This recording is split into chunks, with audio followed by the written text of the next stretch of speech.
Jacksonville Jaguars fans, welcome in to Duval Daily, presented by GenJag.com. I'm Jordan DeLugo. Thanks so much for being here Wednesday, January 14th.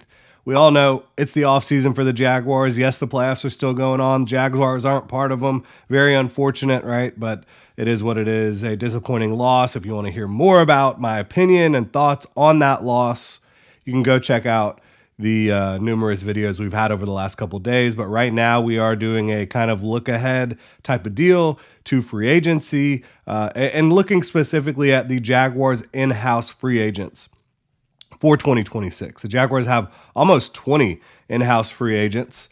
I believe the number is 18. We'll take a look at each and every one of them and just kind of talk about, and not all of those are unrestricted free agents, and so we'll be able to look at all that good stuff. I did want to share that the Jaguars they signed a bunch of practice squad players basically to reserve/future contracts yesterday, and I just thought that was something interesting to note. These are basically deals where it locks in the Jaguars being able to have these players on a non-guaranteed contract heading into 2026. So quarterback Carter Bradley, Gus Bradley's son, who they acquired earlier this season, who they've really been highly complimentary of. Wide receiver Chandler Brayboy, who did a good amount of impressive route running and playmaking throughout training camp in the offseason. Offensive lineman Jerome Carvin. Tight end Patrick Herbert, who is Justin Herbert's little brother. He was a rookie this past year. Running back Jaquindon Jackson, another rookie this past year that had a really good training camp and preseason, and somebody I think it's good to keep him around. Wide receiver Tim Jones, we all know about him. Offensive lineman Ricky Lee. Cornerback Kenny H. Lovely, who made some good plays throughout the offseason.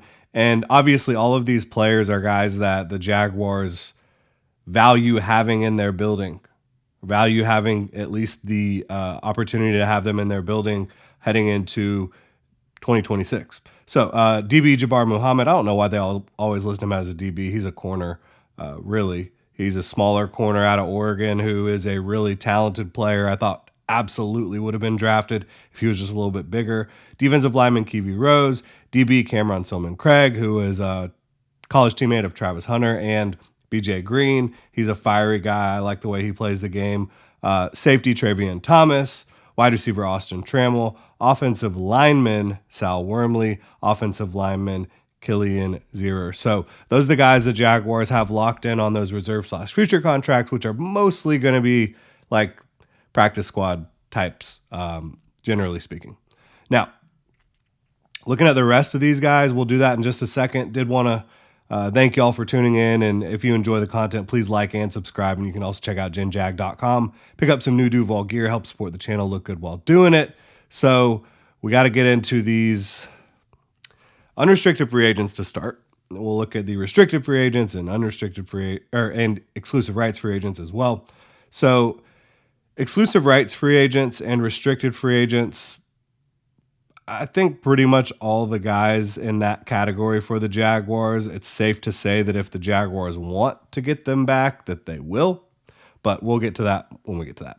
So we're just going down the list here on overthecap.com, which is my number one resource for free agency and salary cap information, right? And if you do want to know about the Jaguars salary cap, because it's a pretty big part of free agency, again, you can go look it over the cap yourself, but we can also pull it up right here.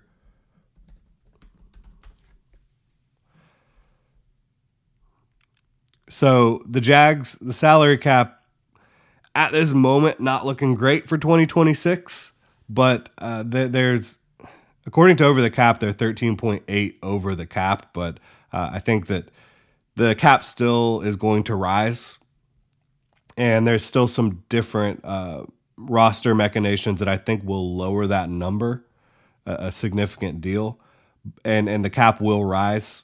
We just don't know the number yet, but looking at the fact that they're 13.8 million over at this moment, which I don't think is realistic. I think it's much closer to 5. They've got a lot of work to do. And so, look, De'Ami Brown, he is a free agent. And the Jaguars, I don't think you need to spend too much time on this. They signed him this offseason to a 1-year deal. They wanted him to come in here and prove that he could be one of these guys that can really stretch the field and do some good things for them on the outside. That did not happen. He dealt with injuries a little bit, but overall it just was a failed experiment, and he'll be moving on. Feel confident in saying that. Cole Van Lannon is listed on the table here, but he's obviously under contract. The Jaguars gave him a $17 million per year deal, 3-year deal, but basically 2 years guaranteed there. Emmanuel Ogbah, unrestricted free agent. 33 years old, did not have the type of season that I think he or Anthony Campanile expected when they kind of decided this is what we're going to do. And so I don't think he's going to be back. So far, you're probably talking about De'Ami Brown, Emmanuel Ogbah gone. The next two guys on the list, actually, very interesting. Devin Lloyd, 28-year-old linebacker, going into his 5th year. The Jaguars had the opportunity to pick up his 5th-year option. They did not. I don't blame them at all, because 5th-year options for linebackers are merged with edge players, and the number is just silly. It'd be smarter to just sign a player than give them the 5th-year option. So I don't blame them at all for not picking up his 5th-year option. But now you're in a situation where extremely productive player, second-team All-Pro. You could argue he should have been first. And a guy that you really want back on your defense. There's no question about that. You want to continue to have, I think, the Jaguars' most consistent superpower, as James Gladstone would call it this year, was their run defense and their playmaking. And Devin Lloyd contributes highly to both of those things. So I think you would love to have Devin Lloyd back.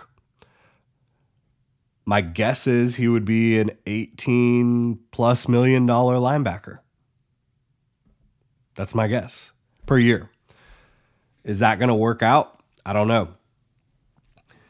And we've talked about this a little bit on the channel. I think it's really fascinating to just think about how the Rams have operated, and that's where James Gladstone comes from. Will he be beholden to the process that they have taken in the past, which has been they have not valued the off-ball linebacker position very highly at all with the Rams? And then you have running back, which they showed this past offseason. They wanted to re-sign Blake Corum in LA. Obviously, James Gladstone wasn't part of that, or maybe he was. I can't remember actually when Kyron was signed. But either way, the organization that he cut his teeth, the only organization he's ever been with besides the Jaguars, they showed you they'll sign a running back here. They've done that in the past too. But Travis Etienne, he's 27. He just came off his 5th year, which was really his 4th year because he missed his rookie year with the Liz Frank injury. You could also argue that 2024 was a pretty wasted year for him because Doug Peterson decided to lose confidence in him. That still pisses me off. Travis Etienne, great season, great young career in Jacksonville.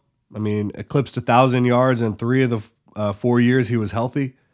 He's electric. He's explosive. I think he improved his vision this year. I think he improved in a lot of ways this year. His pass protection. He just became a really, really damn good running back, and he's explosive. He can force missed tackles at an extremely high rate. He's fast. My guess for him would be in the same range as Kyron Williams, about $12 million per year. That would be my guess. If I had to pick between Devin Lloyd or Travis Etienne, I would probably pick Devin Lloyd. I will not be surprised, honestly, in any way, shape, or form with either of these two guys. If they're both back, if only one of them's back, if they're both gone. Honestly, I do not know what to expect from this Jacksonville Jaguars football team. I think in a perfect world, they would say, yeah, we're signing both of them. They have both fully committed to our program. They have both fully committed to our kind of thought process and our culture, and they both produced an extremely high level. These are the types of guys that we pay. Just look at what they did with Cole Van Lannon and Jacoby Myers, right? But, there is some restrictions to, you just can't pay everyone all the time. unless you get creative, which they absolutely could. There are some players that the Jaguars could potentially move on from. There are some players that the Jaguars could restructure. Look at Trevor Lawrence's contract. Look at some of the other guys. You can definitely restructure some things to make it work. And just so everyone knows, like a Devin Lloyd contract if it was at $18 million per year, you're not getting an $18 million cap hit in year one. You don't have to account for those $18 million per year in year one because Shad Khan is so willing to write these massive checks, signing bonuses that can get prorated throughout the length of a contract.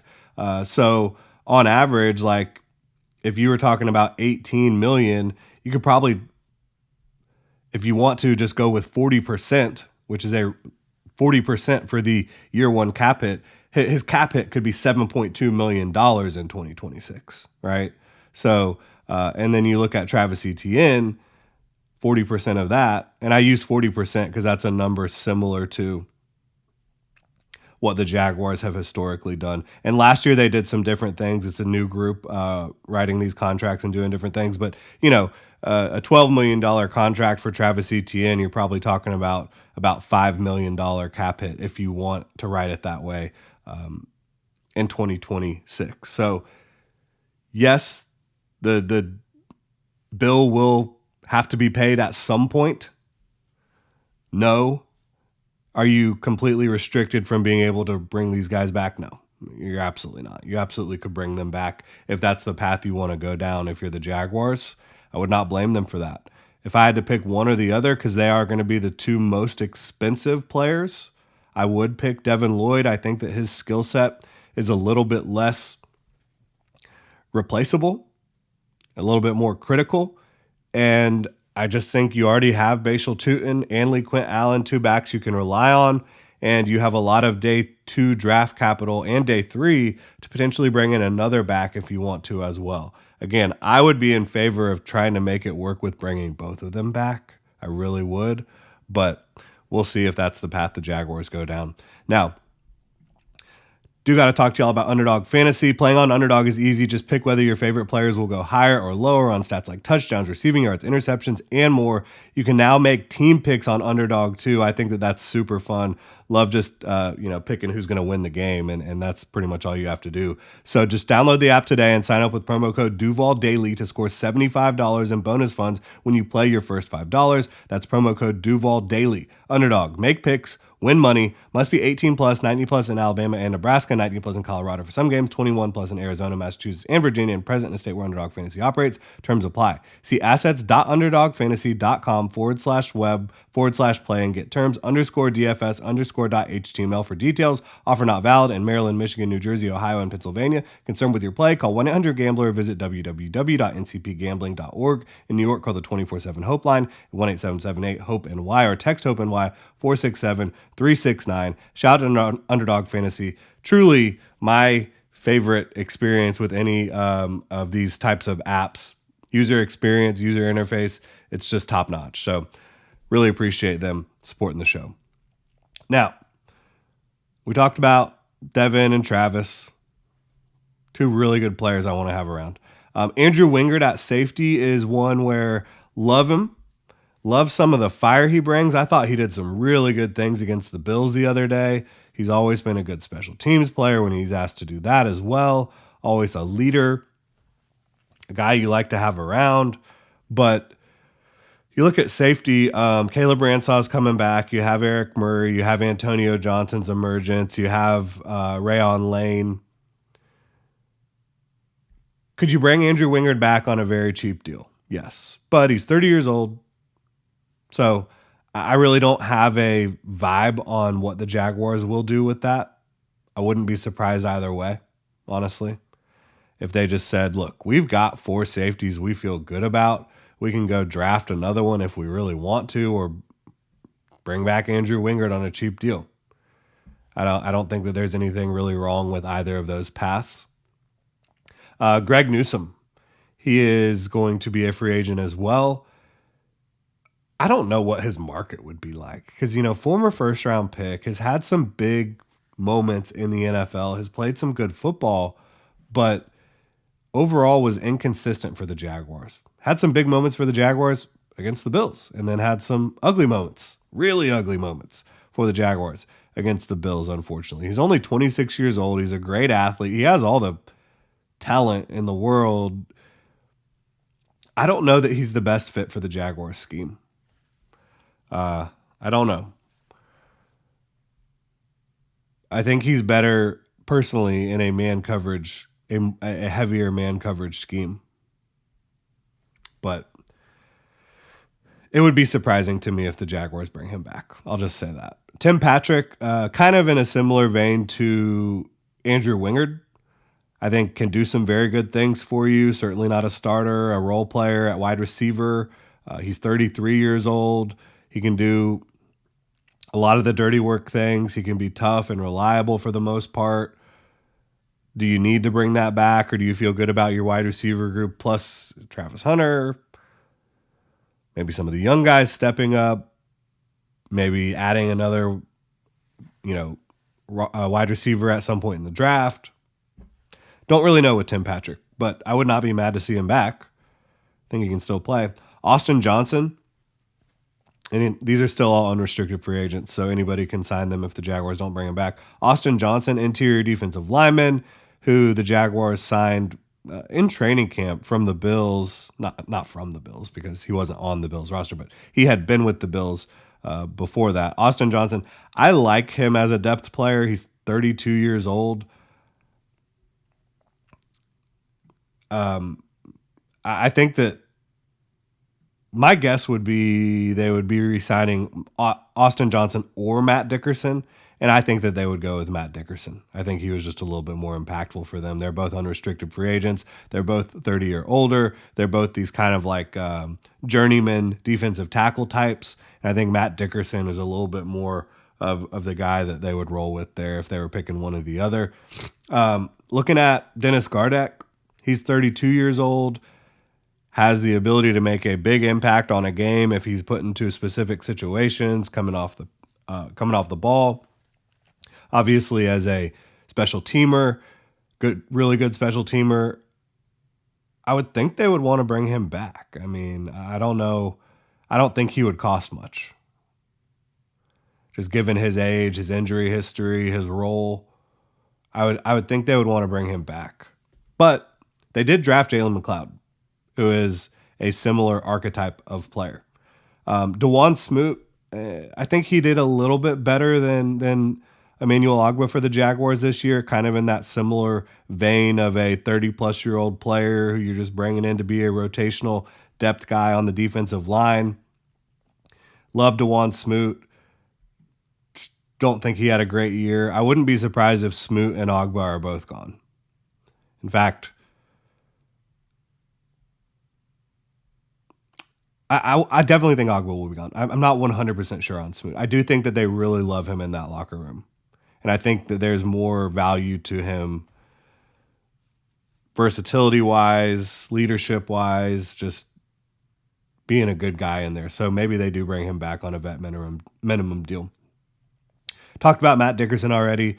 DJ Dallas is an unrestricted free agent. I don't expect them to bring him back. Not because he's not good. I mean, I think he was a good addition for them, honestly. Like, he's a pretty good very good special teams and back into the roster type running back. So, no problem with him there at all. Keith Taylor at corner was kind of signed due to different injuries at the position. He's a restricted free agent. If the Jaguars want him back, they'll probably be able to have him back. I don't have any feeling either way on what their opinion on Keith Taylor really is, other than they like him enough to have brought him in. He's a restricted free agent. Quentin Morris is an unrestricted free agent. I would think they would bring him back. I think that they'll value just the way he came in, wasn't really given an opportunity to be a top 2 tight end for them, and at times absolutely was throughout the year, and was a really good special teamer, just hard worker, do-it-all type of guy. So I would guess they would bring him back, but it wouldn't be a shocker either way. Christian Braswell, an exclusive rights free agent. I expect him to be back. The Jaguars, if they want him back, they have him back. And I expect them to bring him back. I think they liked the way he developed throughout the year. Montaric Brown is an unrestricted free agent, and I expect him back. Out of all the players we talked about today, he would honestly be the one that would surprise me the most if he's not back.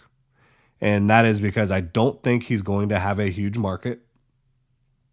But the Jaguars value him as a starter in their scheme. And he played like a really good starter in their scheme overall. So I think that they can find value in Montaric Brown and bringing him back, and I think that they will. Josh Cephas is an exclusive rights free agent. Again, I would expect him to... Was he on that list, actually?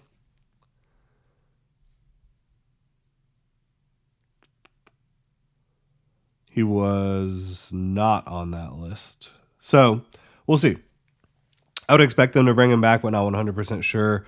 And then Travion Thomas is on this list, but he was signed to that the reserve/futures deal. So that's your list of free agents. Again, the Jaguars, they don't have much they don't have a lot of salary cap space. In fact, they're in the negative right now. However, there are a lot of roster mechanizations that they can utilize to potentially, get way under the cap. That is on the table. You can cut players. You can restructure players. You look at your big contracts for your guys that you absolutely want to have around here for a long time. Trevor Lawrence, Josh Hines-Allen. Those types of guys you can restructure and push some money into the future if you want to with void years and not really have a big problem with that. So, and then there's some players you can cut. There's a lot of different things you can do. Murray's trying to get in here. She is not happy. Really appreciate y'all tuning in. If you enjoy the content, please like and subscribe. Y'all have a good one.